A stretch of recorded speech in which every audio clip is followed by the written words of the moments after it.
Cheyenne Graal. Alors, donc bonjour à tous, je suis Cheyenne, malgré le nom qui s'affiche sous ma caméra. On va donc passer au second thème sur la préservation des liens entre les personnes privées de liberté et leurs proches, donc notamment sur l'aspect familial ou sexuel. Alors, pour animer cette thématique, je serai accompagnée de Marjorie Conan et de Dorian Lemoine. Nos intervenants seront Madame Sarah Robert, qui est juge des enfants. On aura également Maître Anthony Bem, avocat au barreau de Paris. Monsieur François Besse, coordinateur du pôle enquête à l'OIP. Et Monsieur Arbi Madage, ancien détenu, devenu conférencier et qui a créé un jeu de société qui se nomme Remise de peine supplémentaire. Alors, nous débuterons avec des interventions de certains de nos invités, puis une table ronde. À la fin, nous prendrons des questions qui seront posées dans le chat et que nous relayerons. Je sais que certains de nos professeurs sont présents, qu'ils n'hésitent pas, bien sûr, à intervenir pendant cette thématique. Et puis, Dorian, je te laisse la parole. Merci infiniment, Cheyenne. Effectivement, vaste sujet sur lequel nous allons traiter ensemble avec l'ensemble des intervenants que nous avons aujourd'hui. Nous allons commencer par François Besse, qui est coordinateur du pôle enquête de l'Observatoire international des prisons, en tout cas la section française, qui va nous parler notamment des refus du régime qui est lié au refus et à la suspension de permis de visite, et également qui nous fera aussi une petite parenthèse sur les femmes détenues. François Besse, je vous remercie d'être présent auprès de nous et je vous laisse la parole. Merci de m'accueillir. Bonjour. Oui, alors effectivement, je vais faire un petit rappel peut-être des procédures qui concernent les permis de visite des personnes détenues. Voilà, je vais essayer d'être quand même assez bref. Alors, qui peut visiter une personne détenue? Avant tout les membres de la famille, c'est-à-dire ascendants, descendants, frères, sœurs, conjoints, concubins, etc. Et puis les personnes qui peuvent justifier d'un projet familial commun. Voilà, et puis sinon, dans les autres personnes qui ne sont pas de la famille, les amis, les proches, et puis des personnes qui justifient d'un soutien moral, etc., vis-à-vis de la personne. Alors, comment obtenir un permis de visite? Pour les personnes qui sont en détention provisoire, la demande est adressée à l'autorité judiciaire, et pour les personnes qui sont condamnées, elle est adressée au chef de l'établissement pénitentiaire. Alors, on demande un certain nombre de justificatifs, photo d'identité, copie de la pièce d'identité également, du livret de famille pour les personnes qui sont de la famille, une enveloppe timbrée pour la réponse, et puis pour les amis ou les proches, il est demandé une lettre de motivation qui explique les raisons pour lesquelles elles souhaitent visiter la personne détenue. Les délais, on en parlera après, les délais donc d'obtention du permis de visite, alors pour l'autorité judiciaire, donc pour les prévenus, sont normalement de 20 jours. Et pour les personnes condamnées, la loi ne donne pas de délai particulier. Il y a une circulaire qui dit que la réponse doit être apportée sous 10 jours. L'autorité judiciaire comme l'administration pénitentiaire peut demander des enquêtes auprès des services de police concernant la personne qui sollicite le permis de visite et s'appuyer sur les résultats de cette enquête, effectivement, pour accorder le permis. Alors, les refus, pour les personnes prévenues, les refus émanent de l'autorité judiciaire, donc ça peut concerner l'interdiction de communiquer ou les nécessités de l'instruction. Pour ce qui concerne les personnes condamnées, normalement, ça ne peut pas être refusé quand il s'agit de la famille, sauf si il y a des risques pour l'ordre et la sécurité de l'établissement ou pour prévenir les infractions. En ce qui concerne, alors le casier, par exemple, ne peut pas être un motif de refus. La personne qui demande un permis de visite, si elle a un casier judiciaire, ça ne peut pas être un motif de refus à lui seul. Il faut que ce soit accompagné effectivement d'un des autres motifs qui est prévention des infractions ou risque de mise en péril de l'ordre et de la sécurité de l'établissement. Ces décisions de refus, elles sont contestables. Alors, pour ce qui concerne les personnes prévenues auprès de l'autorité judiciaire, hein, c'est-à-dire le président de la chambre de l'instruction ou le procureur de la République, et pour les condamnés, la première démarche qui doit être faite, c'est un recours hiérarchique, un recours gracieux auprès de la direction interrégionale des services pénitentiaires, donc qui est l'autorité au-dessus du chef d'établissement. Après, si ces démarches ne fonctionnent pas, il y a la possibilité effectivement d'engager des recours auprès du tribunal administratif. En ce qui concerne les suspensions de permis, alors, ce qui peut valoir une suspension du permis de visite, c'est les incidents au cours des visites, bien évidemment. Toujours cette notion sinon de motif d'ordre et de sécurité dans l'établissement et la prévention des infractions. La suspension du permis de visite, elle doit toujours être notifiée à la personne détenue. Et dans les recours, d'ailleurs, un des motifs invoqués pour les possibilités de recours, ça va être les vices de procédure, c'est-à-dire, et ça arrive régulièrement, que la décision de suspension ou de retrait du permis de visite n'a pas été notifiée à la personne concernée. Ça vaut effectivement vice de procédure et ça peut être contesté. Ce qui peut être contesté également, c'est les erreurs dans la matérialité des faits, c'est-à-dire les faits reprochés à la personne ou ne sont pas prouvés, ne se sont pas produits, etc. Et sinon, le caractère disproportionné du retrait du permis peut être invoqué dans les recours. Donc, voilà, globalement. Alors maintenant, je vais plutôt vous parler, puisque moi, j'interviens au pôle enquête de l'OIP. Donc, ce sur quoi on est sollicité le plus souvent concernant justement ces questions de permis de visite, ce qui revient vraiment le plus souvent, c'est la question des délais de réponse. C'est-à-dire que bien que les textes prévoient des délais finalement assez courts, hein, vous avez vu 20 jours ou 10 jours, dans la réalité, il peut se passer des mois sans qu'il y ait de réponse. Donc là également, il faut ressaisir l'autorité judiciaire ou l'administration pénitentiaire pour obtenir une réponse, et ça peut durer effectivement pas mal de temps. C'est un peu moins un peu moins fréquent pour la famille proche, on va dire, mais c'est vrai que c'est une situation qui existe et qui est relevée régulièrement pour ce qui va concerner les amis, les proches, etc. des personnes détenues. L'autre point sur lequel il y a effectivement beaucoup, c'est même pas la question des délais, c'est l'absence de réponse. C'est-à-dire que, et là, il y a des difficultés, notamment on a relevé un vide juridique qui concernait par exemple pour les personnes qui sont en détention provisoire, celles dont l'instruction est terminée et où finalement les autorités judiciaires bottaient en touche et il était extrêmement compliqué d'obtenir gain de cause finalement pour le permis de visite. Ça a valu qu'on saisisse la Cour européenne des droits de l'homme d'ailleurs pour essayer de faire en sorte que la France soit contrainte à affiner ses textes pour que toutes les situations soient prises en compte. Pour les condamnés, les problèmes qui reviennent le plus régulièrement, c'est également la question des délais. Alors, la situation de surpopulation que vous avez évoquée pas mal pendant la première partie joue énormément puisque plus il y a de demandes de permis de visite à traiter, plus il y aura de délais dans les réponses.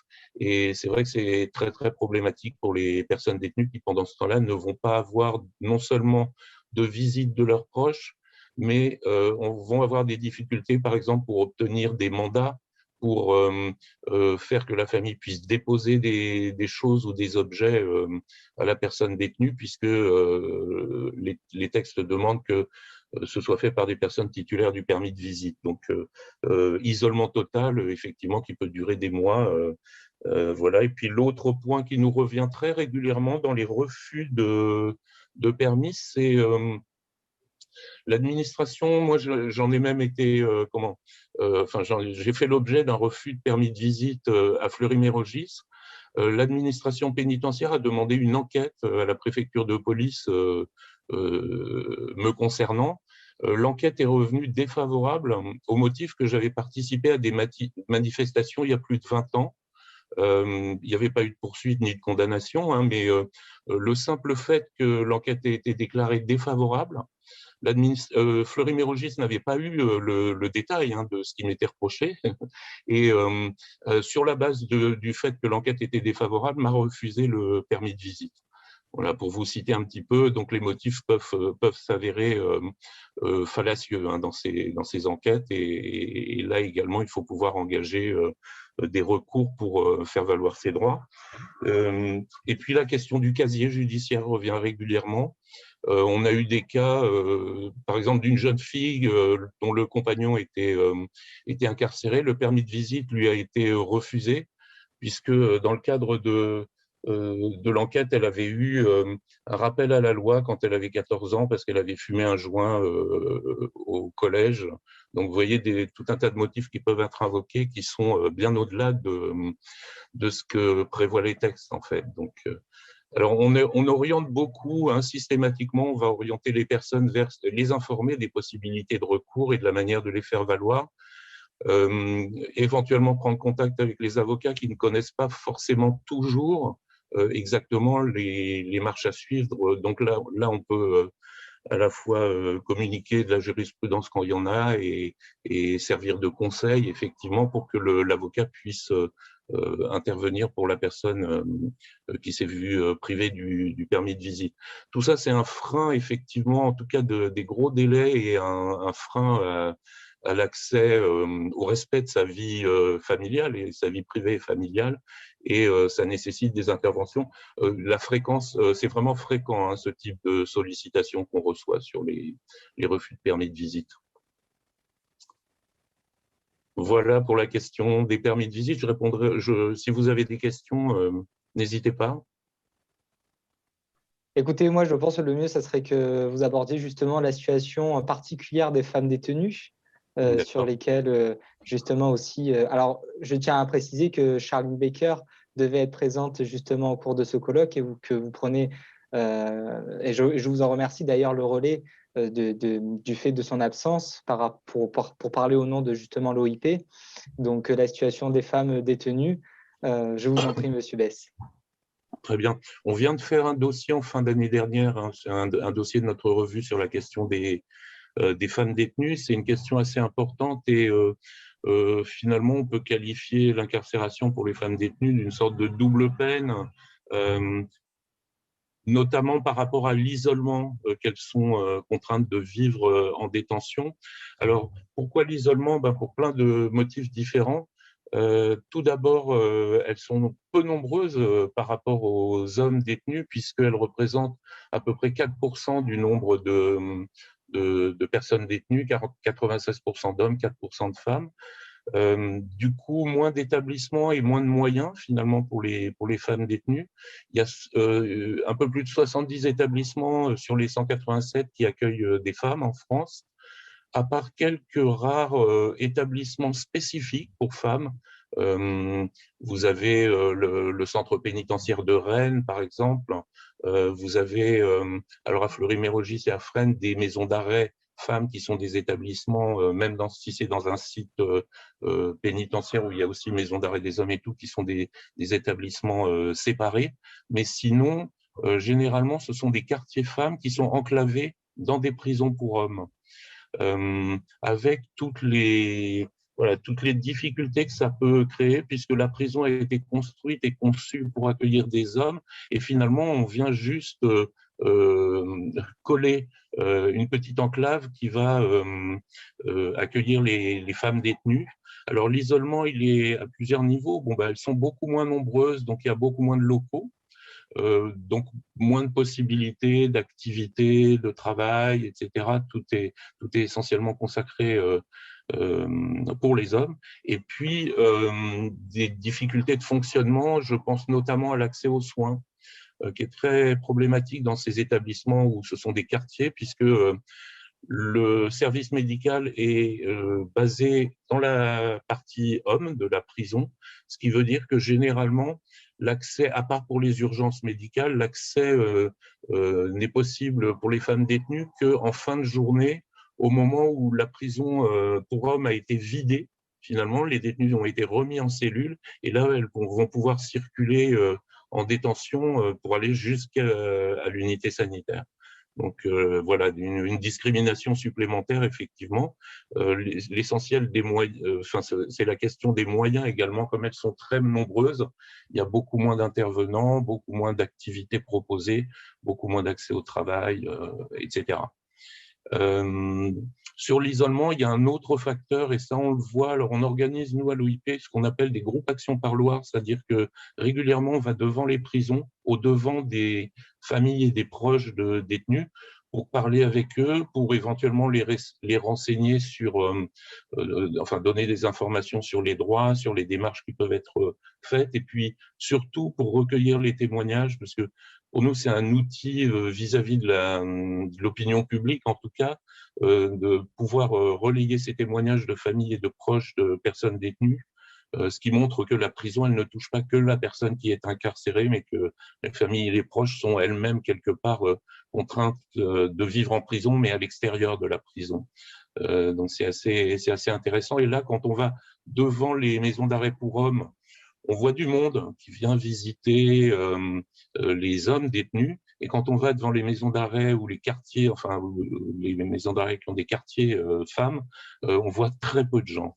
Même à Fresnes, où il y a quand même près d'une centaine de femmes détenues, par exemple, quand vous allez devant l'entrée du parloir, vous allez croiser deux personnes, des parents un peu âgés qui viennent, ou une personne avec une association qui va amener un enfant pour visiter sa mère, mais on peut passer des demi-journées entières sans voir personne qui vient visiter. Donc il y a un isolement qui est également lié à la sociologie, on va dire, hein, des personnes qui sont incarcérées et des femmes qui ont pour beaucoup des parcours enfin des parcours brisés. Et finalement, il y a peu ou plus de structure familiale, et voilà, autant on voit des dizaines et des dizaines de compagnes qui viennent visiter l'homme incarcéré, autant c'est une chose beaucoup plus rare, les compagnons ou les compagnes qui viendraient visiter des femmes détenues. Donc cette solitude-là, elle est aussi tout à fait notable, je pense. Donc effectivement, voilà un isolement supplémentaire. Et puis alors, dernier point, c'est la répartition géographique des établissements pénitentiaires. Il y a moins d'établissements, et par exemple, les établissements qui peuvent accueillir des femmes condamnées à de longues peines, ils ne sont situés que dans la moitié nord de la France. Ce qui veut dire que systématiquement, une femme condamnée à une longue peine va être incarcérée dans un établissement du nord de la France. Et toutes celles qui viennent du sud de la France, ça crée un isolement supplémentaire, puisque des centaines de kilomètres à parcourir pour les familles et les proches, quand il y en a pour y aller, le coût que ça peut représenter pour les familles et les proches, et tout ça voilà, génère un isolement supplémentaire pour les femmes détenues. Merci beaucoup, Monsieur Bess. Effectivement, je vous remercie pour votre intervention très enrichie et très nourrie. Je pense qu'il va y avoir beaucoup de questions durant la table ronde concernant la situation des femmes, parce que je vois déjà dans le fil de discussion, et n'hésitez pas à nous poser vos questions directement dans ce fil de discussion. Je pense que la situation des femmes va pouvoir mener à un large débat grâce à vous. Je vais passer maintenant la parole à Monsieur Anthony Bem. Merci beaucoup, maître, qui est avocat au barreau de Paris, qui va nous parler justement de la situation des internés, enfin, en tout cas des personnes hospitalisées en soins psychiatriques. Donc, maître, merci beaucoup. Je vous laisse la parole. Merci. C'est un vrai sujet qui est peu abordé à l'université. Du moins, moi, quand j'étais étudiant en droit, on ne m'avait pas parlé de l'existence d'un code de la santé publique. Et il a fallu que je découvre, en étant avocat, l'existence de ce code et même la réglementation applicable en matière d'hospitalisation sous contrainte. Nécessité faisant loi, lorsque l'on a des clients qui attendent de nous qu'on réponde à leurs besoins, notamment de les faire sortir d'hôpitaux psychiatriques lorsqu'ils n'en ont pas besoin ou qu'ils ne sont pas fous, on est confronté donc au code de la santé publique. Et on découvre en effet qu'avec l'évolution, récemment, les délais ont été raccourcis pour qu'un juge puisse mettre son nez dedans. C'est-à-dire qu'avant les années 2014, il me semble, il fallait attendre 14 ou 15 jours. Maintenant, nous sommes à 12 jours. Alors, nous avons fait un grand progrès. Cependant, ce grand progrès est en réalité encore un enfer. Pourquoi? Parce que pendant 12 jours, une personne qui est placée en soins psychiatriques ne voit pas un juge. Alors, moi, c'est un enfer, parce que moi, mon premier dossier, ça a été un dossier où un maire, pour rendre service à un conseiller municipal, a pris un arrêté pour hospitaliser une personne. C'est-à-dire pour de mauvaises raisons, à un moment donné de sa vie, une personne s'est retrouvée en garde à vue, un psy l'a rencontré, et compte tenu de son état, a constaté qu'il était dans le déni de sa pathologie, puisqu'il disait ne pas être fou. Et il s'est retrouvé chez les fous, grâce à cet arrêté du maire. On se rend compte que la politique, parfois, peut mener une personne, pour des raisons personnelles, chez les fous. Et c'est là que moi j'interviens, et c'est là que moi je me rends compte qu'il y a la loi, qu'il y a le code de la santé publique, qu'il y a des textes, qu'il y a une procédure, qu'il y a des délais, et je rentre de vacances avec 10 articles rédigés sur le sujet de l'hospitalisation sous contrainte. Je rentre de vacances parce que tous les jours, ma cliente me disait « Ils ont pris mon fils ». J'étais en vacances, c'était un samedi matin, il était 7 heures du matin, le téléphone portable sonnait, je trouvais que la cliente exagérait. À 7h30, il a fallu que je réponde parce que j'étais réveillé du coup. Et à 7h30, la cliente m'informe, ils ont pris mon fils. Je pensais que c'était les extraterrestres qui avaient pris son fils. Non, non, pas du tout de ce couple, pas du tout d'extraterrestres. Non, non, en fait, il l'avait placé en garde à vue, le maire avait pris son arrêté, il était chez les fous. Tous les jours, je lui ai dit, écoutez, je ne suis pas à Paris, je suis en vacances, allez demander le dossier de votre fils chez les fous, chez un hôpital. Demandez le dossier pour que je puisse voir le dossier, que je puisse vérifier si la procédure a été respectée, si tous les certificats sont là, si tous les médecins ont donné leur accord, si tout est correct, si les délais sont respectés, etc. Et tous les jours, ma cliente se rend donc chez les fous pour avoir le dossier de son fils. Tous les jours, elle m'appelle, maître, je n'ai pas réussi à avoir le dossier. Au bout d'un moment, au bout d'une semaine, je rentre de vacances, je lui dis, écoutez, je rentre de vacances, je suis débordé, allez-y, c'est la dernière fois que je vous le demanderai, allez récupérer le dossier, et si vous ne voulez pas récupérer le dossier, passez-les-moi, je n'arrive pas à les avoir au téléphone, passez-les-moi avec votre téléphone portable, je veux leur parler, peut-être qu'à moi, ils vont me donner leur dossier. Elle y va, et encore une fois, elle n'arrive pas à avoir le dossier. Je demande à ma cliente pourquoi elle n'arrive pas à avoir le dossier de son fils, pour qu'un avocat puisse vérifier la légalité, la conformité, la validité du dossier, le respect de la procédure, puisse faire son travail. Et là, ma cliente me dit, non, je ne peux pas vous les passer, ils sont dans un bureau et la porte, elle est fermée. Alors, la porte, elle est fermée, je comprends qu'elle ne peut pas rentrer dans le bureau et je lui demande, mais pourquoi, qu'est-ce qu'ils font dans le bureau? Et elle me dit, ils jouent aux cartes.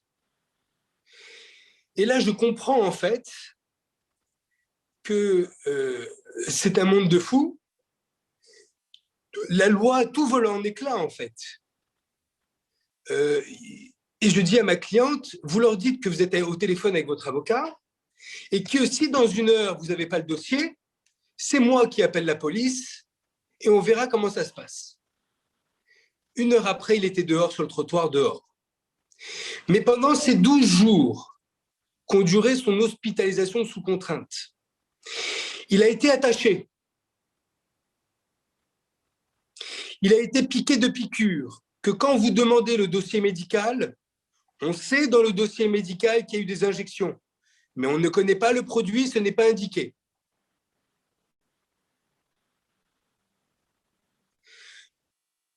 Inutile de saisir le juge, le JLD, à 12 jours, il est sorti. C'était mon premier dossier. Derrière, j'en ai eu d'autres et des meilleurs. Vous me dites, mais comment c'est possible? C'est possible. Je suis désigné par une femme qui me dit, maître, ma famille veut m'hospitaliser chez les fous, c'est déjà arrivé par le passé, je vous préviens, ça va encore se reproduire. Je vois la patiente devant moi, la cliente devant moi. Excusez-moi, j'avais un appel. Je vois la cliente devant moi, visiblement elle n'est pas folle, et elle a l'air sensée, et quand elle me dit que ça risque de se reproduire, je la crois. Je lui dis, écoutez, voilà mes honoraires, ça va vous coûter, je ne sais même plus combien. Merci de me payer, comme ça, si vous hospitalisez, moi, je vous ferai sortir. Elle me paye. Et les mois passent, Et un jour, le téléphone sonne. Elle me dit, maître, je vous avais prévenu. Je vous avais dit qu'il me remettrait chez les fous. Eh bien, j'y suis.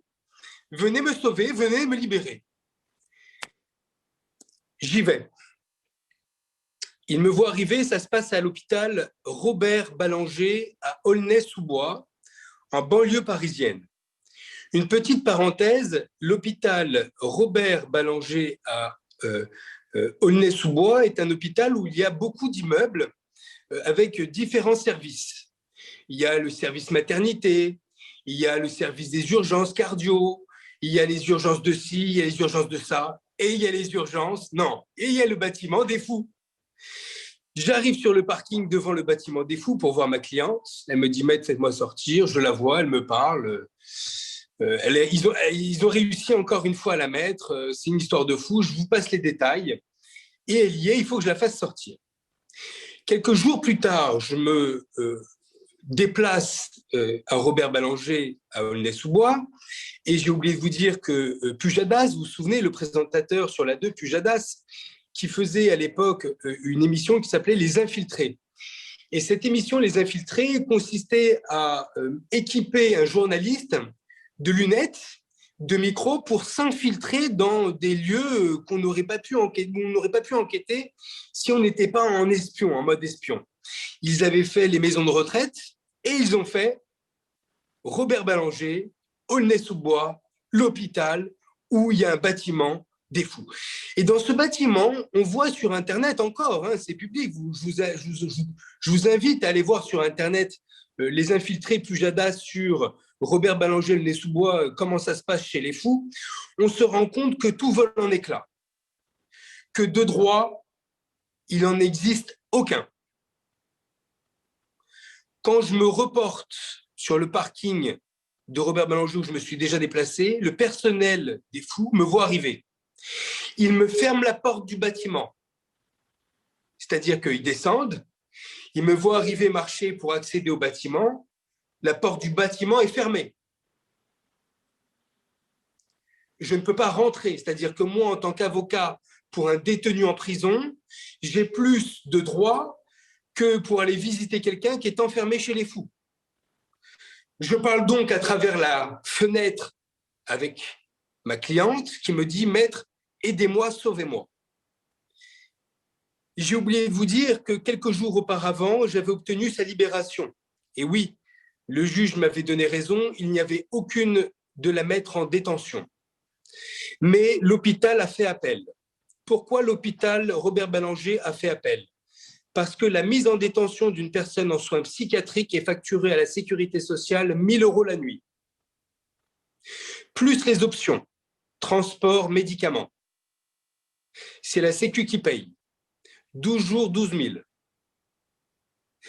Donc, on comprend que quand un hôpital psychiatrique, le directeur de l'hôpital fait appel, ce n'est que pour des raisons financières, surtout quand j'ai obtenu du JLD sa libération. J'ai un papier du juge qui me donne la libération de ma cliente, je me déplace, on me ferme la porte du bâtiment. C'est un 1er mai, j'appelle la police. Personne ne se déplace, c'est un jour férié. Quand plusieurs jours plus tard, je suis devant le juge, car je suis en appel, souvenez-vous, l'hôpital a fait appel pour garder ma cliente pour facturer 1 000 € la nuit, je me retrouve en appel. J'explique au juge en appel, à la cour d'appel de Paris, que j'y suis allé il y a quelques jours, le 1er mai, il y a 2-3 jours, pour voir ma cliente, qu'on n'a pas voulu la libérer, qu'elle voulait toujours sortir, qu'elle me parlait, qu'on me ferme la porte du bâtiment, que j'appelle la police, et le juge me dit, mais la prochaine fois, appelez-nous, appelez-moi, juge, pour que je règle le problème. Et je lui dis, mais madame le juge, le 1er mai, je fais comment pour vous appeler, moi? Le 1er mai, dimanche 1er mai, je fais comment pour vous joindre? Alors donc, elle comprend qu'il y a un problème. Et le plus gros problème, ce n'était pas ça. Le premier problème, c'est que lorsque je suis devant le juge en appel, souvenez-vous-en, fait par le directeur de l'hôpital, ma cliente marche pas à pas. Elle est incapable de marcher. Elle s'assoit devant la chaise, devant le juge, et elle est incapable de parler. Lorsque le juge lui demande des choses, lui pose des questions, l'interpelle, elle est incapable de prononcer un son. Alors non, vous ne rêvez pas. Ça ne se passe pas qu'à la télé. Vous ne me voyez pas réellement, mais j'existe. Et ces cas-là existent vraiment aussi. Alors quand on vous parle de droits fondamentaux à la fac, ne croyez pas tout ce qu'on vous dit. Les droits existent, oui. Il nous importe à nous, avocats, de faire en sorte que ces droits soient sauvegardés, que l'injustice ne passe pas, parce que les hôpitaux psy font en sorte que les patients ne soient pas devant leur juge, le JLD à 12 jours. Comment ils font?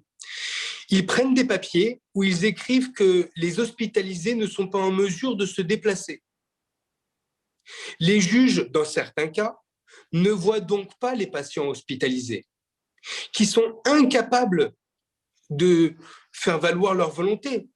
Les avocats qu'ils ont sont désignés à l'AJ.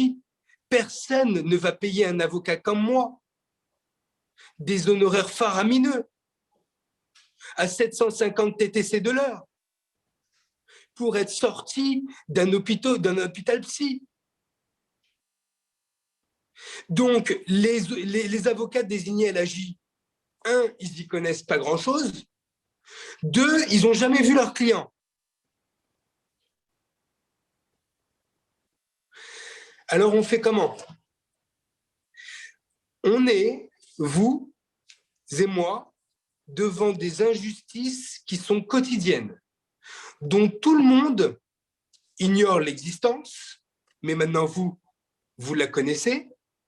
C'est un scandale national sur le plan des droits et libertés. Et c'est un scandale financier, puisqu'on sait que c'est 1 000 € la nuit à la Sécu et qu'à l'hôpital Robert Ballanger, dont je vous parle depuis tout à l'heure, c'est à l'Assemblée nationale que ça se passe. Le représentant du ministre de la Justice répond au directeur de Robert Ballanger, lui disant « Arrêtez de nous demander de l'argent. Arrêtez de nous prendre pour des idiots. On sait que votre service psy sert… » Oui, parce qu'il demandait de l'argent pour les lits psy, pour avoir plus de lits, pour avoir plus de patients. Le représentant du ministre de la Justice lui dit « Arrêtez de nous prendre pour des idiots. On sait que votre service psy sert à couvrir le déficit des autres services. » Et on comprend que là, la boucle, elle est bouclée. C'est-à-dire que non seulement ils facturent à la Sécu des sommes exorbitantes pour rien, pour des gens qui ne sont pas fous, parce qu'il ne faut pas croire que chez les fous, il n'y a que des fous. Vous essayerez de faire des contre-expertises. Jamais vous arriverez, parce que chaque expertise fera un copier-coller du précédent. Ils ne voient pas les gens. Ils encaissent, ils facturent, mais ils ne font rien. Vous essayerez d'aller en cour de cassation et la cour de cassation vous dira si vous êtes passé au délai de 12 jours, après 12 jours, c'est trop tard, vous êtes marron. On ne peut plus invoquer de vice de procédure passer les 12 jours du JLD. Donc, si vous avez loupé vos 12 jours devant le JLD pour invoquer tous vos vices de procédure, les certificats, les délais, etc., dans le code de la santé publique, souvenez-vous-en, c'est mort, c'est fini. Vous ne pourrez jamais être indemnisé et à 12 jours, je vous garantis que le mec, quand il sort, c'est un légume.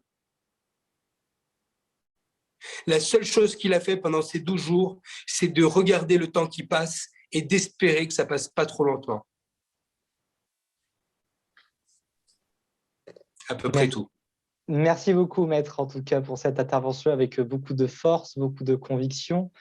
Effectivement, en tant qu'étudiant, je me pencherai un peu plus sur le code de santé publique, parce que c'est vrai que c'est un code sur lequel on a peu tendance à regarder. Et évidemment, je fais référence à votre on va dire, au premier cas sur lequel vous avez présenté.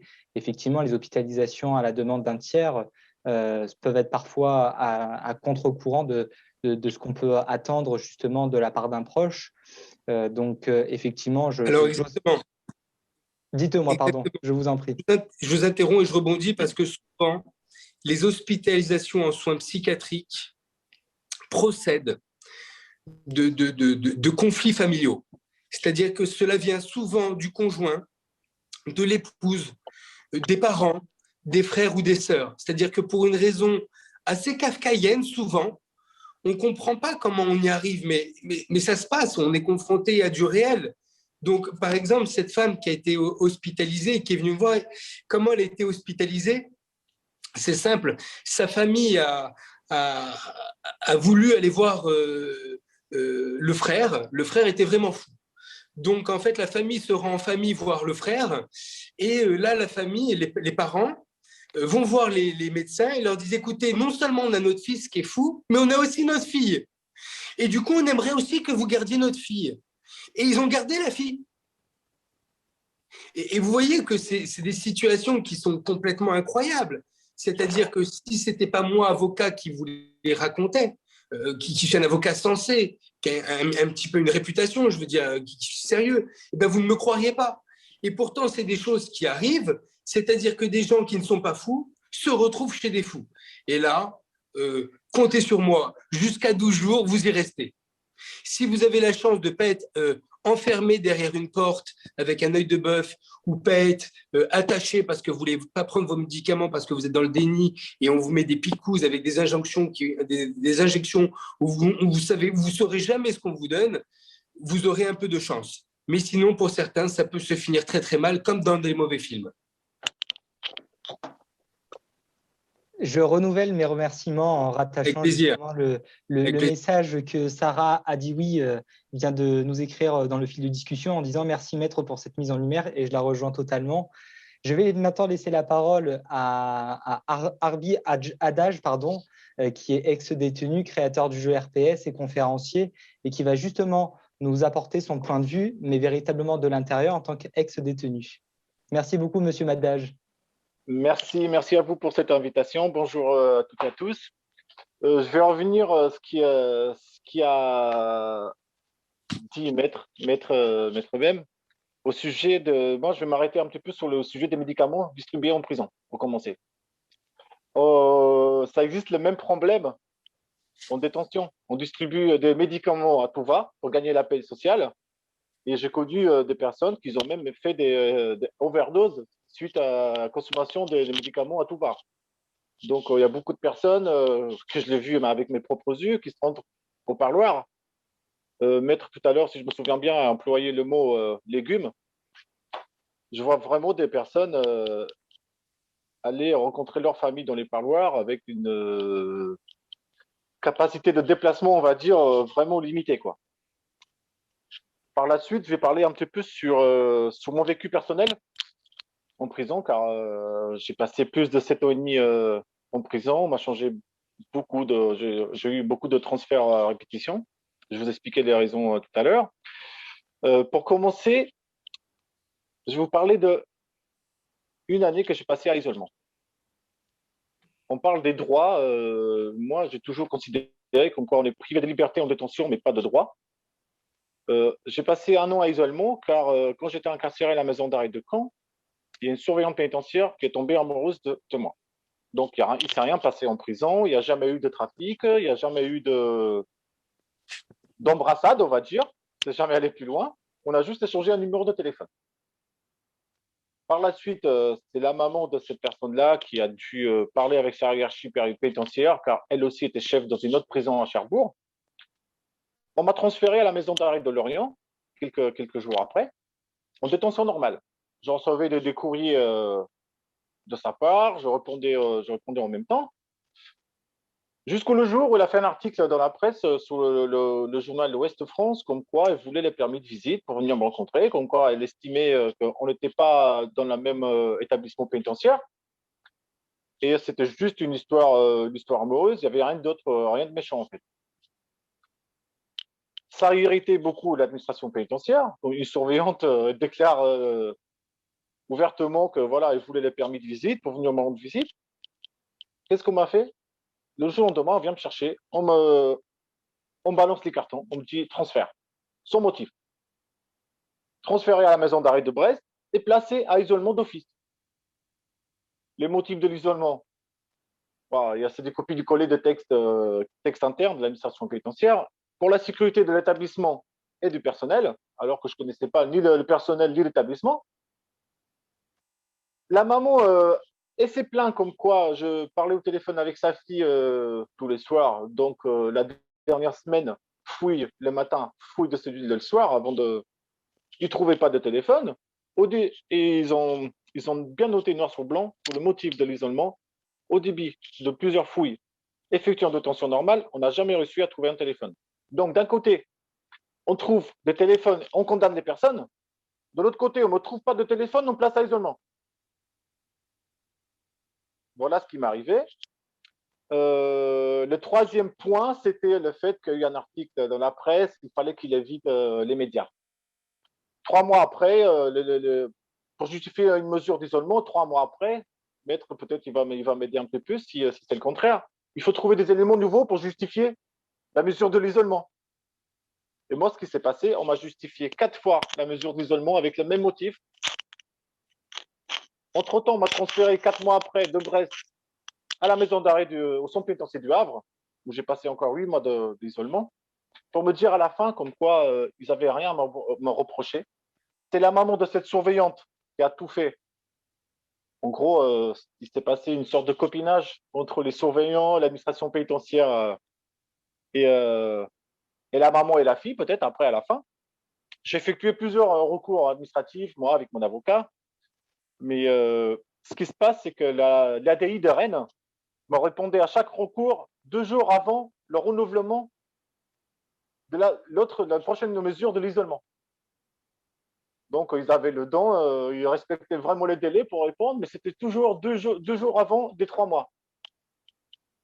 Franchement, ça m'a pas vraiment touché personnellement, même si au fond de moi, je savais que j'avais raison sur cette mesure d'isolement. Je savais que j'avais raison. La hiérarchie pénitentiaire va respecter la décision de la directrice de la prison. Vu que ça touche le corps pénitentiaire, vu que ça touche les médias, la presse, bon, bah, ils ont tout fait. Ils ont mis le gilet pare-balles entre eux, ils ont voulu se camoufler. Donc, nous, on n'arrive à rien. Pour couper les liens avec cette personne, il faut le mettre à isolement. On m'a coupé les courriers, on m'a coupé la téléphonie avec cette personne-là. Alors que normalement, on doit maintenir les liens familiaux pour aider les personnes pour leur insertion. Heureusement que j'avais ma famille entre-temps. Mais les autres préjudices qui m'ont causé, c'est quoi? Les transferts à répétition. On m'a changé 4 prisons sous un an.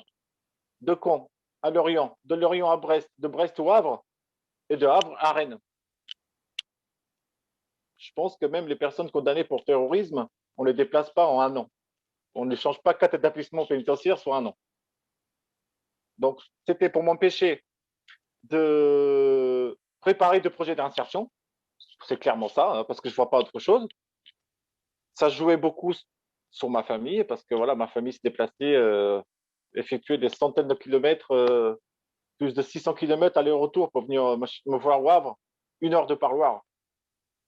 Pour 1 heure de parloir, après, il y a d'autres établissements pénitentiaires qui proposent 50 minutes de parloir ou 40 minutes de parloir. Est-ce que ça vaut le coup de faire 600 ou 700 kilomètres pour 40 minutes de parloir? Voilà. Là, voilà ce qu'ils subissent aussi les familles, les préjudices. Moi, franchement, j'ai passé 7 ans, à peu près 7 ans et demi de détention. J'ai jamais eu de rapport disciplinaire en détention. J'ai obtenu 8 diplômes, le code de la route, le permis en prison. J'ai créé ce jeu quand j'étais placé justement à isolement, parce qu'à isolement, le temps est long, donc il faut faire travailler le cerveau, même si les sorties sont limitées. Tout à l'heure, j'ai entendu à Condé-sur-Sarthe, quoi, il y a 300 surveillants pour 100 détenus. Le déplacement de l'isolement, c'est la même chose. Il faut être 3 ou 4 surveillants pour un détenu. Donc, on est coupé de toute autre personne incarcérée. On a de contact avec personne. Ça, c'est et généralement les personnes qui sont placées à isolement, soit ils sont condamnés pour terrorisme, ou c'est des gros bonnets qui sont déjà évadés, ou qui ont des longues peines à effectuer, ou des personnes dangereuses. Moi, on me disait, mais qu'est-ce que tu fais là? J'étais là par accident, en fait. Deuxième chose que je veux parler, c'est pour les permis de visite. Les permis de visite, il y a une chose aussi que j'ai pas entendu, ou peut-être si c'est le cas, je m'en excuse. La juge d'instruction, pour les personnes qui ne sont pas condamnées, c'est elle qui décide pour délivrer les permis de visite. Donc, parfois, vu que le mari, il a été placé en détention provisoire, la femme avec les enfants, ils doivent attendre 6, 8 mois ou 9 mois pour pouvoir aller les voir au parloir. Parce qu'il y a le secret d'instruction, il ne faut pas qu'il y ait une concertation, il y a des motifs en fait qui nous inventent à tout part, à tout va. Je réponds aux questions tout de suite ou plus tard? Non, non, il y aura justement une phase avec une table ronde et des questions Ok. dans le fil de discussion après, comme ça. Après, pour les personnes qui sont condamnées, c'est la direction de la prison qui prend la décision pour délivrer les permis de visite. Des fois, les dossiers, ils arrivent bien remplis, mais les familles ils ont des retours comme quoi il manque une pièce. On délivre la pièce, mais la pièce n'est pas arrivée. En fait, c'est un combat permanent pour obtenir les permis de visite. Je sais de quoi je parle parce que j'étais à l'intérieur, j'ai connu plusieurs prisons, 8 en tout, en 7 ans et demi. Et je connais cette problématique. Soit c'est fait exprès pour provoquer la personne incarcérée, pour savoir quelle réaction il va avoir, s'il est violent, ou soit c'est vraiment on oublie, ça peut arriver. Une fois, ok, 2 fois, ok, 3 fois, c'est trop. Ou soit la famille de l'extérieur ne voit pas vraiment les courriers. Mais je ne pense pas que ce n'est pas le cas. C'est le cas. Le fait d'incarcérer les personnes à plusieurs centaines de kilomètres de leur famille et de leur domicile a des conséquences, surtout pour les familles. Des conséquences pour les enfants qui se déplacent, qui vont faire de la route pour aller voir les parents 1 ou 2 fois par semaine au parloir, alors que ces familles-là, ils n'ont rien demandé. L'accueil en détention, je vais vous dire la vérité, ce n'est pas vraiment du luxe. Hein. Ça commence à être tendu devant la porte de l'entrée au portique, parce que pour X raison, ça sonne au portique là-bas, les surveillants ils sont sur les dents, alors qu'il y a des choses à ne pas avoir sur vous. Peut-être une clé de voiture qu'on oublie dans le sac à linge. Ça peut être un refus d'entrer en prison pour aller voir le mari. Alors que c'est un oubli. Ça dépend de la compréhension de la direction ou de surveillants qui est sur place. On m'a envoyé un questionnaire aussi sur les UVF, unité de vie familiale. Alors justement, je pense que je vais laisser peut-être Mona commencer à aborder justement la table ronde avec justement la question sur les UVF. Et j'espère aussi que peut-être Monsieur Bess pourra vous répondre durant cette table ronde sur justement les permis de visite. Donc je laisse la parole à ma collègue et à la chère étudiante Mona Sanchez pour justement animer cette table ronde. Super, merci. Alors, c'est Marjorie Conan d'Orient. Marjorie, autant. Bonjour à toutes et à tous. Alors, donc, nous allons aborder la table ronde, notamment donc, si le public a des questions, qu'il n'hésite pas à poser les siennes dans le chat, bien sûr. Donc, tout d'abord, nous souhaitions aborder la question des unités de vie familiale. Pensez-vous que ce sont des structures adéquates pour permettre aux personnes en détention d'essayer de préserver leurs droits à maintenir une vie familiale normale, à savoir que les UVF sont des petits appartements dans certains quartiers de prison. Or, en France, d'après les chiffres en 2018, seulement 51 établissements sur 185 en étaient dotés. Donc, je ne sais pas si Madame Robert veut commencer à nous expliquer son point de vue sur cette question-là. Bonjour à tous tout d'abord et donc merci pour votre invitation. Avant de vous expliquer mon point de vue, je vais peut-être vous expliquer un peu en quoi consiste mon métier parce que moi je n'interviens pas directement en prison ni auprès des détenus. Moi mon travail c'est avant tout de protéger les enfants, entre guillemets. C'est-à-dire que le juge des enfants intervient quand il y a un danger pour le développement physique, psychologique ou psycho-affectif de l'enfant et prend les mesures nécessaires. Ça va être soit travailler au niveau du domicile familial, soit travailler par le biais d'un éloignement quand l'enfant n'est plus en sécurité auprès de ses parents. Ce qui fait que dans mon travail au quotidien, moi, j'ai régulièrement affaire à des parents détenus parce que dès qu'il va y avoir une problématique familiale, très généralement, est au milieu et doit être protégé. Au niveau des UVF, on a assez j'ai eu plusieurs dossiers où des enfants sont allés aux UVF. C'est bien parce qu'effectivement, les enfants sont régulièrement en demande d'être en lien avec les parents. Il n'empêche que ça reste aussi quelque chose qui est très perturbant et qui peut donner lieu à beaucoup de difficultés. Soit parce que les enfants n'ont pas forcément besoin sont confrontés à des choses qu'ils ne sont pas en mesure de comprendre, soit parce que, comme il n'y a aucune surveillance, on a parfois des retours des UVF qui sont très négatifs avec des enfants confrontés à des comportements des deux parents ou du compagnon de la mère qui sont tout à fait inadaptés. Moi, j'ai dû comme ça interdire des retours en UVF parce que on a eu des comportements des parents soit sexualisés devant les enfants ou des comportements inadaptés qui par la suite ont été révélés par les enfants. Donc voilà, les UVF, c'est quelque chose qui est très positif parce que quand ça se passe bien, c'est très positif pour le maintien du lien parce que c'est nécessairement compliqué, hein. Un enfant qui a son parent en prison, ça pose la question de pourquoi papa ou maman est en prison. Ça questionne aussi le rapport à la loi, c'est-à-dire finalement, si papa et maman a commis une infraction, qu'est-ce que ça veut dire? Qu'est-ce que ça veut dire de papa ou de maman? Est-ce que moi je trouve que c'est bien? Est-ce que moi je trouve que c'est pas bien? Est-ce que ça veut dire que je l'aime toujours? Est-ce que ça veut dire que je l'aime moins? Donc ça, c'est des questions auxquelles on travaille avec les éducateurs, mais c'est vrai que ça peut être compliqué. Il n'empêche que le lien et le maintien du lien, il est assez fondamental à ce niveau-là. Donc voilà, ma position sur les UVF en particulier, je ne sais pas si j'ai répondu à ce que vous attendiez. Mais voilà un peu ma posture concernant mon travail en particulier. Merci à vous, Madame Robert. Monsieur Bess, que pensez-vous en fait donc de ces UVF et du fait qu'il n'y en ait pas assez en France? Et est-ce que le développement de ceci à plus grande échelle doit devenir une priorité ou pas? C'est prévu par la loi, donc oui, ça doit devenir une priorité, c'est-à-dire que depuis la loi pénitentiaire de 2009, il est prévu que toute personne détenue, qu'elle soit condamnée ou prévenue, puisse avoir accès à des unités de vie familiale. Donc à l'heure actuelle, on en est vraiment très loin avec une cinquantaine d'établissements qui en sont dotés sur les 187 qui existent.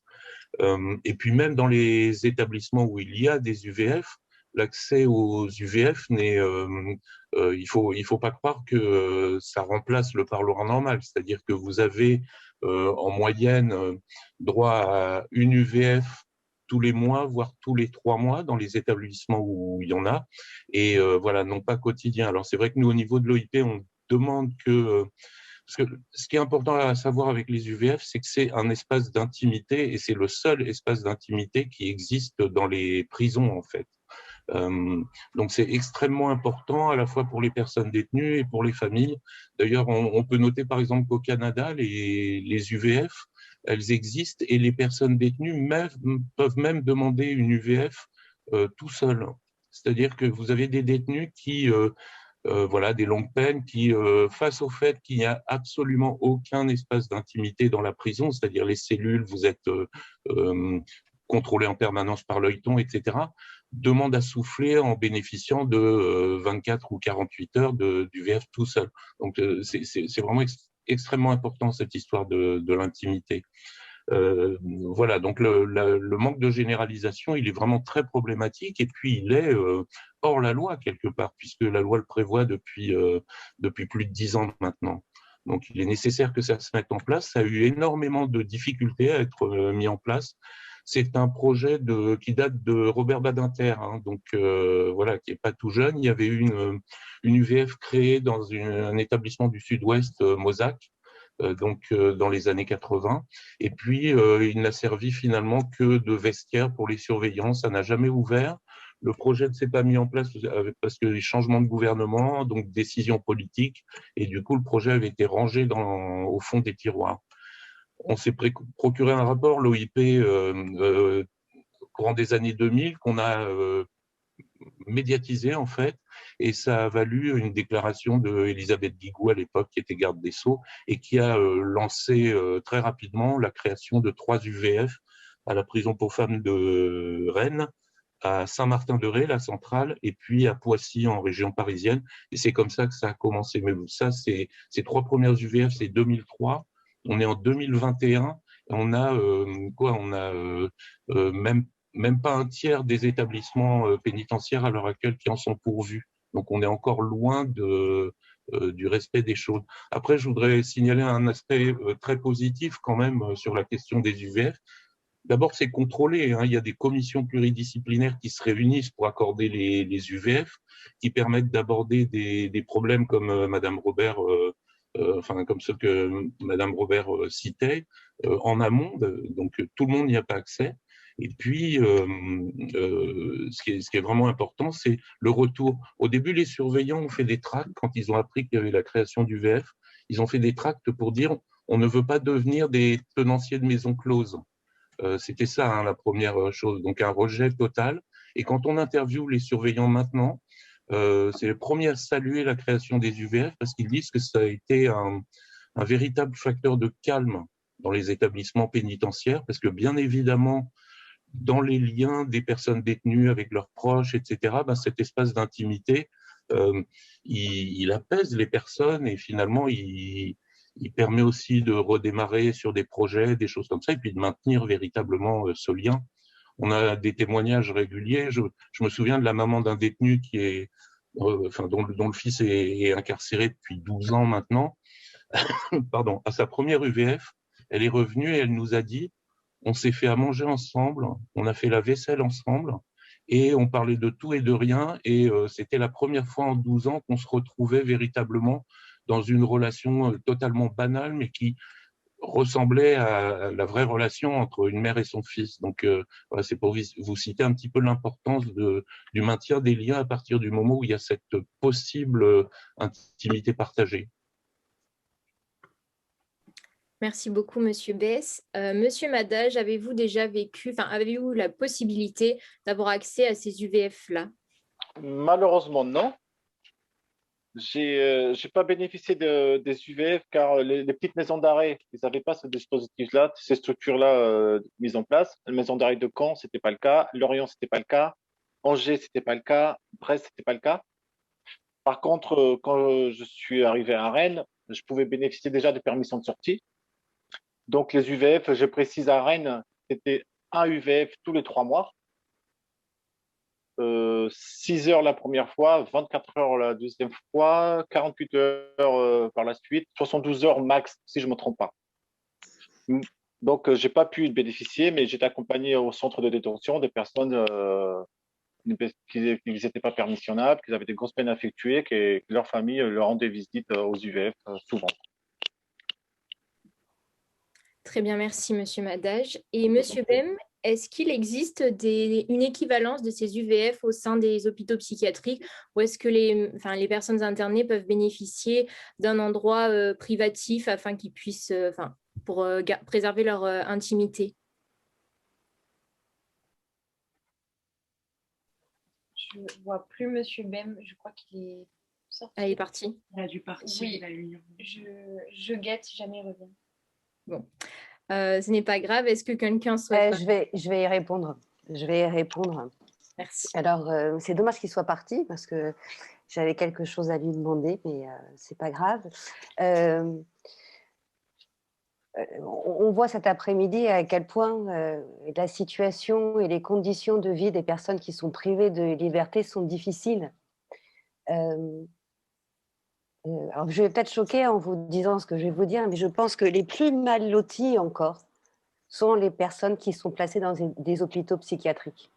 On vous a expliqué, votre maître Bem vous a expliqué avec une certaine indignation ce qui pouvait se passer dans les hôpitaux psychiatriques. Et pourtant, il y a encore 20 ans, c'est pas si vieux 20 ans, hein, pour une histoire constitutionnelle et des droits fondamentaux qui ont été, pour lesquels on s'est battu en 1789. Hein. Il y a 20 ans, c'était encore pire que ça. Alors, je ne dis pas qu'il y a de faux combats et de vrais combats, il y a des combats partout. Mais les personnes qui sont placées en hôpitaux psychiatriques sont vraiment les grands laissés pour compte. Et la constitutionnalisation, en fait, l'entrée de la psychiatrie dans les droits fondamentaux, ça date de 2010. Je ne sais pas si vous réalisez, 2010. Jusqu'à cette date-là, tout ce qui concernait le placement en hôpital psychiatrique était dominé par une loi qui s'appelait la loi Esquirol et qui date de 1838. 1838. Elle était encore appliquée dans les années 2000. Il y a un homme qui a fait tout le contentieux avant qu'on ait la QPC et qu'on active la QPC. Et il a été, sa faute, c'est d'avoir ramené son fils à sa mère en retard. Et de là, il a eu tous les problèmes de la terre et il s'est retrouvé devant la CEDH. Jusqu'en 2010, on pouvait encore être interné dans un hôpital psychiatrique sur la foi de la notoriété publique. Je ne sais pas si vous le savez, ça. Un maire, un voisin qui considérait que vous étiez un peu fou, vous voyez, suffisait qu'il le dise et vous vous retrouviez interné. Le Conseil d'État, puisqu'avant, il n'y avait pas de compétence du juge judiciaire, le Conseil d'État et les conseillers d'État, dans leurs conclusions, disaient « Mais pourquoi voulez-vous leur reconnaître des droits? Ils n'ont pas de discernement, ils ne peuvent pas en profiter, ils ne peuvent pas même se rendre compte qu'on leur reconnaît des droits. » Résultat, le contentieux, il était éclaté entre le juge administratif et le juge judiciaire. Et même si le juge judiciaire disait « Il n'y a pas besoin d'internement », on restait quand même interné. Donc c'est vrai, hein, il y a encore beaucoup de choses à faire. Et depuis 2010, eh bien, la psychiatrie est rentrée dans les droits, dans la terre des droits fondamentaux. Voilà. Et il y a encore énormément de choses à faire. Et si je vous dis qu'ils sont les plus mal lotis, c'est parce que ce sont les derniers à être un peu considérés par le juge constitutionnel. Jusqu'alors, ils étaient mais complètement ignorés, avec une loi qui date du 19e siècle. Voilà. Donc c'est un peu dramatique. Alors, pour répondre à votre question, déjà qu'ils ont difficilement la possibilité de communiquer avec l'extérieur, je peux vous assurer que c'est vraiment le cadet de leurs soucis que de leur assurer des relations familiales normales. Voilà. On n'en est pas encore là. Le droit de la psychiatrie fait des progrès hein, sur le terrain des droits fondamentaux, mais on est encore à l'âge préhistorique. Voilà. Je pense qu'il vous l'aurait dit encore de manière beaucoup plus punchy que moi, notre avocat parisien, mais la réalité, c'est cette situation-là, malheureusement, encore aujourd'hui. Et le Conseil constitutionnel a considéré que ce délai de 12 jours, on est quand même en termes de privation de liberté, n'était pas disproportionné ni démesuré, parce qu'a priori, on a, comme dirait notre avocat, affaire à des fous. Sauf que ça mérite d'être prouvé quand même, vous voyez, voilà. Et que donc 12 jours, c'est nécessaire pour pouvoir établir l'état psychiatrique de la personne concernée. Voilà. Mais évidemment, si vous n'avez rien, eh bien vous vous retrouvez dans les situations que vous a décrites l'avocat. Voilà. Et ça, c'est un très, très gros problème et aussi un très grand combat, mais qui n'intéresse pas grand monde. Il n'y a pas d'association dans ces questions-là, vous voyez. Il n'y a pas d'avocat, il a raison, ce sont des avocats à l'AJ. Et la question que je voulais lui poser, vous savez, les avocats, ils sont obligés de se former tous les ans. Il est de retour. Hein. Ah, parfait, génial. Voilà, et je me demandais s'il y avait toujours ou s'il y avait des formations au niveau des avocats, vous savez, dans les obligations que vous avez de formation annuelle. Est-ce que vous avez, est-ce que c'est prévu? Je sais qu'à Marseille, ça n'existe pas. Je me demandais si à Paris, il y avait quelque chose qui était fait à ce niveau-là. Parce que je vous disais que je n'ignore pas la situation des personnes qui sont placées en hôpital psychiatrique. Et je vous dirais que même si la situation, elle est catastrophique, elle s'est quand même un petit peu améliorée parce que, encore heureusement aujourd'hui, vous pouvez avoir affaire au juge judiciaire, ce qui n'était pas le cas il n'y a même pas une vingtaine d'années. Donc voilà, si vous êtes revenu, on vous laisse la parole, maître. Merci, avec plaisir. Oui, ce délai de 12 jours est une grande avancée, mais encore une fois, comme je vous disais tout à l'heure, un enfer, parce que 12 jours, c'est très long.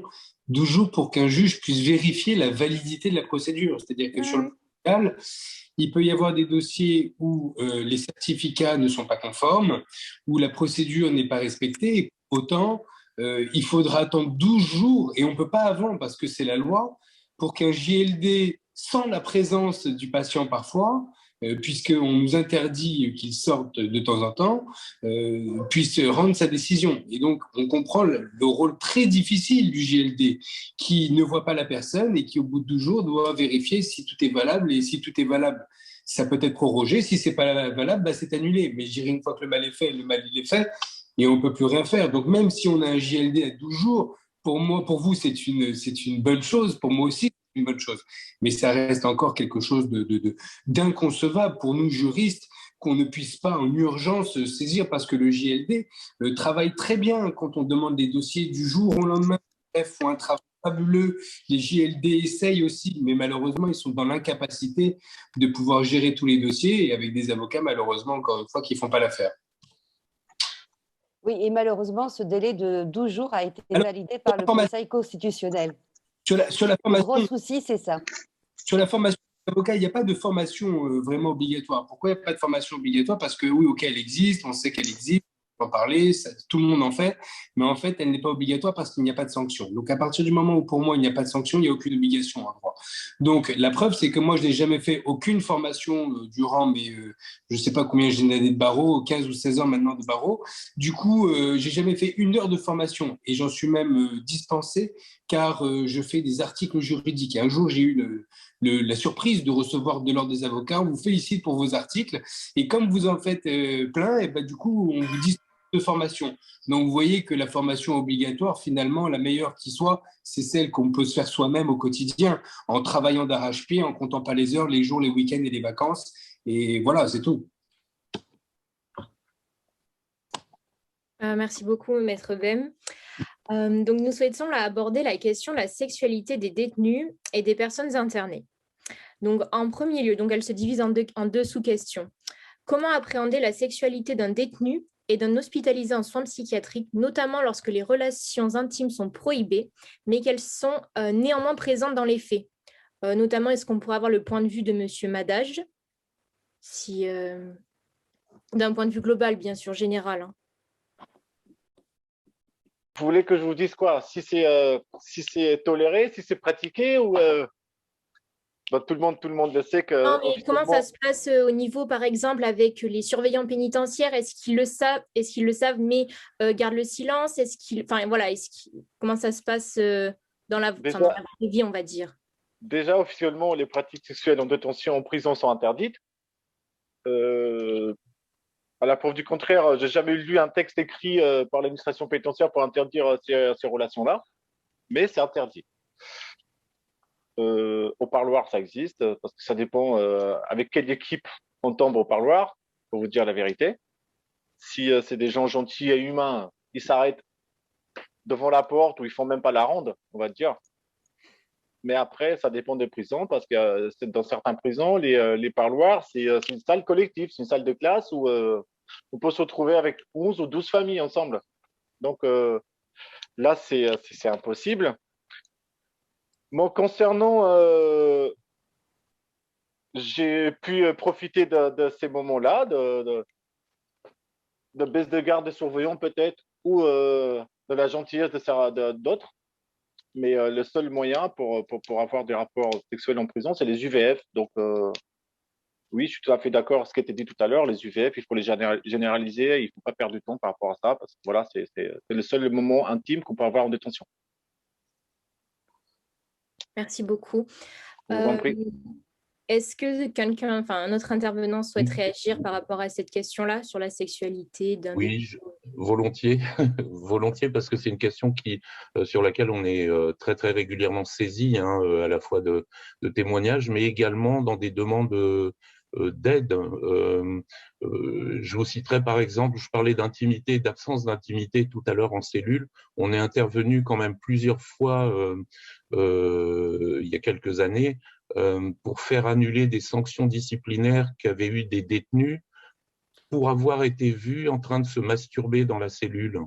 Donc, ça va jusque-là, c'est-à-dire que l'absence d'intimité, le surveillant qui veut embêter un peu le détenu, il fait un rapport, parce qu'en fait, la sexualité, dans les textes, elle n'est ni autorisée ni interdite, elle n'existe pas à part dans les UVF.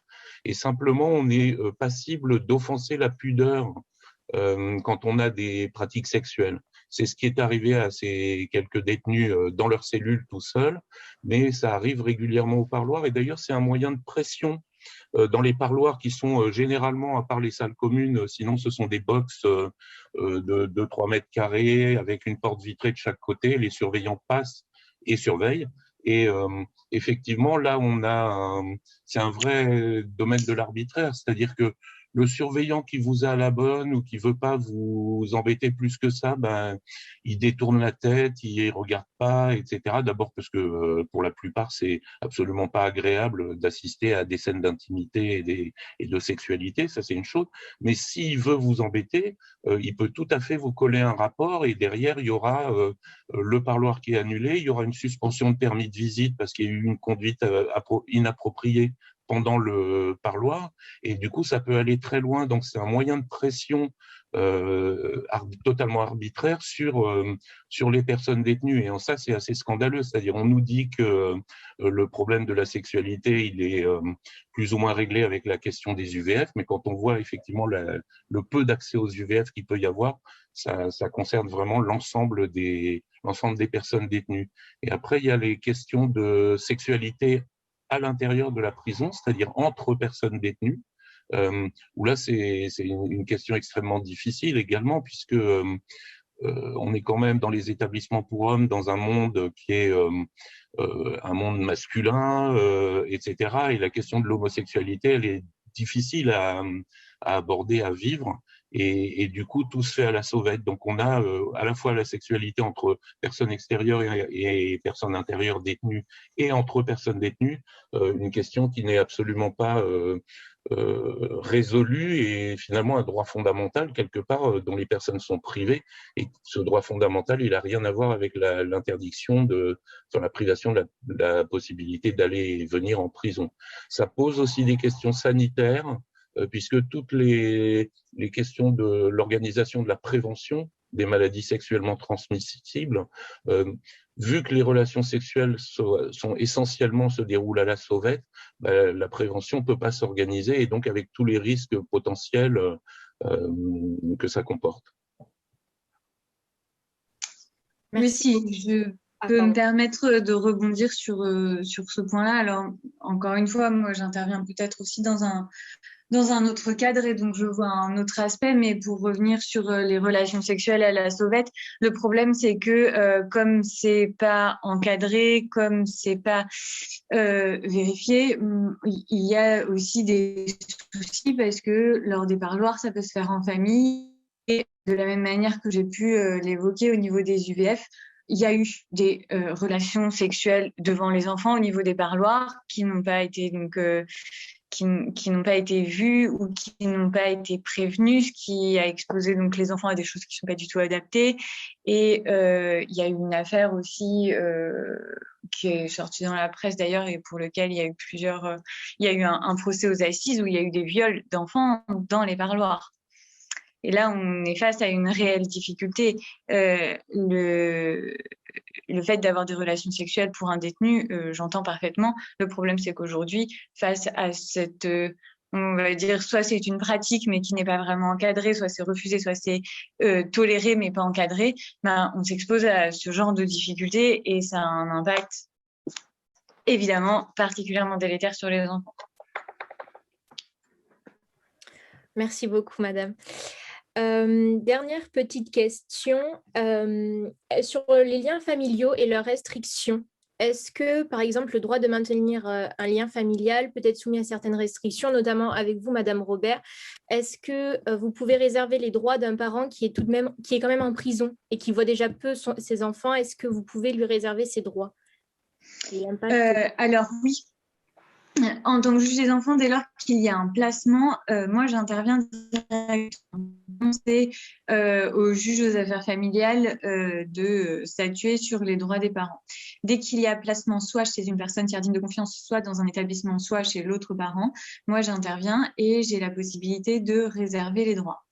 En tant que juge des enfants, dès lors qu'un parent a la jouissance de l'autorité parentale, nous avons l'obligation de l'entendre. C'est-à-dire que même un parent qui n'a plus l'exercice de l'autorité parentale, mais uniquement la jouissance et qui est condamné sur plusieurs années et incarcéré sur plusieurs années, systématiquement va être présent à l'audience et va pouvoir faire des demandes quant à ses droits. Et c'est dans ce cadre-là au juge des enfants d'accepter ou pas les droits et de prévoir les droits en parloir. Moi, c'est quelque chose que j'ai fait régulièrement. Et il y a des associations qui sont prévues pour amener les enfants, notamment quand il y a un conflit ou une infraction et une condamnation en lien avec la mère, qui permet donc qui permet d'accompagner les enfants sur ce terrain-là, parce qu'il y a beaucoup d'enfants qui sont aussi en demande et aussi en questionnement, qui ont besoin de travailler, de voir les choses. Il n'empêche que à un moment, il y a aussi un devoir de protection de l'enfant et il est possible de réserver les droits, notamment quand les droits au parloir ne se passent pas bien. J'ai plusieurs exemples, une petite fille qui était très en demande, qui était avec son père et totalement coupée de sa mère. Et peu après, les parloirs, ça la mettait dans un état très, très compliqué. Elle n'endormait pas la nuit. Il y avait des crises d'énurésie et il a fallu réserver les droits avec...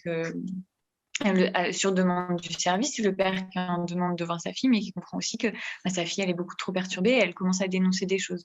On a aussi toutes les problématiques des parents qui ont commis des infractions graves contre l'autre parent, notamment, alors ça c'est des choses qui arrivent, papa a tué maman, ça c'est par exemple quelque chose de très très compliqué à gérer pour les enfants, et les parloirs sont autorisés dans la mesure du possible, et si on voit que c'est pas possible, sachant qu'il y a nécessairement toute une question par rapport à l'autre partie de la famille, ça m'est arrivé à plusieurs reprises de réserver les droits, étant précisé que ce qui peut arriver aussi, c'est que je contrôle les droits de correspondance en les médiatisant, c'est-à-dire en mettant nécessairement un tiers qui va médiatiser la correspondance, c'est-à-dire lire le courrier avec l'enfant et s'il faut censurer à un moment quand on voit que le propos du parent n'est pas adapté pour l'enfant.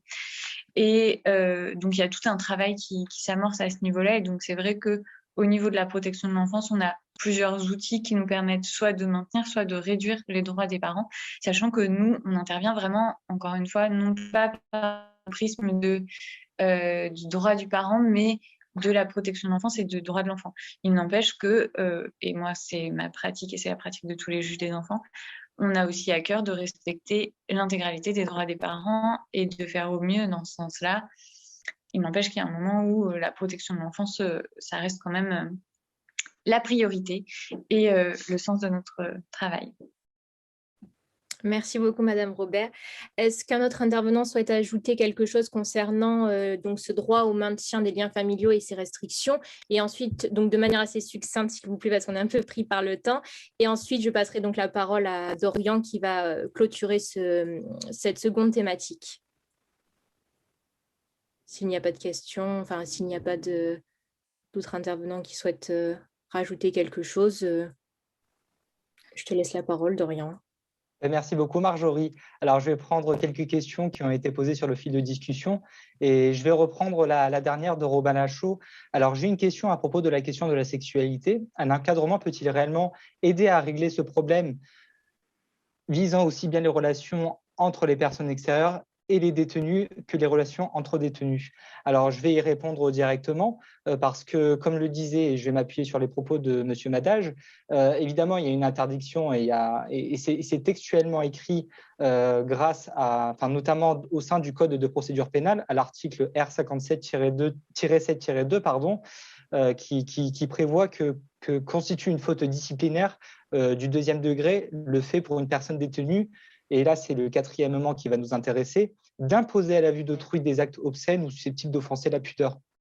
Donc c'est vrai que ça, sur la question de la sexualité, et donc on a l'impression que véritablement on découvre ça de manière inopinée, mais ça fait que on a l'impression que c'est tout récent parce que c'est une thématique qui a été mise souvent en exergue à partir des années 80, notamment sur justement la circulation du VIH, et c'est pour ça que c'est une problématique qui est assez récente, mais évidemment ça reste interdit notamment au sein des centres pénitentiaires. Et comme le disait aussi M. Bess, c'est vrai que la question de l'homosexualité est encore beaucoup plus compliquée parce que souvent, ces personnes-là sont réduites, si vous voulez, dans leur quotidien. Donc, il y a vraiment un silence perpétuel sur la question de la sexualité des détenus, et c'est pour ça qu'on a voulu aborder cette thématique au sein de cette partie.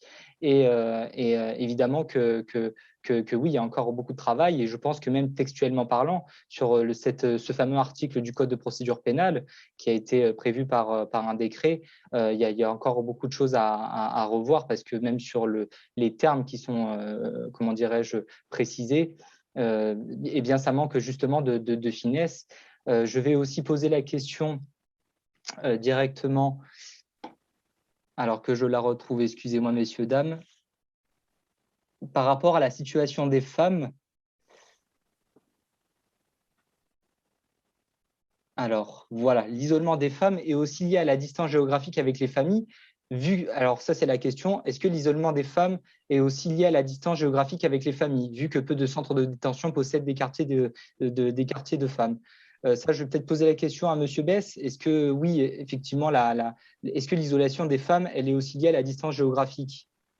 Oui, effectivement, j'en ai parlé tout à l'heure avec l'implantation des établissements pénitentiaires qui créent… alors, toutes les personnes détenues, condamnées, notamment et condamnées à de longues peines, sont victimes de cet éloignement familial, parce que les hommes également, les centrales, elles sont réparties sur le territoire, mais bon, on peut avoir des centaines de kilomètres, et puis il y a des catégories de personnes. Je pense par exemple aux détenus corses ou aux détenus basques qui sont impliqués dans des affaires de terrorisme et qui vont se retrouver pendant tout le temps du procès incarcérés en région parisienne, puisque c'est là que les affaires sont jugées, et puis qui après, condamnés à de longues peines, vont être répartis sur le territoire.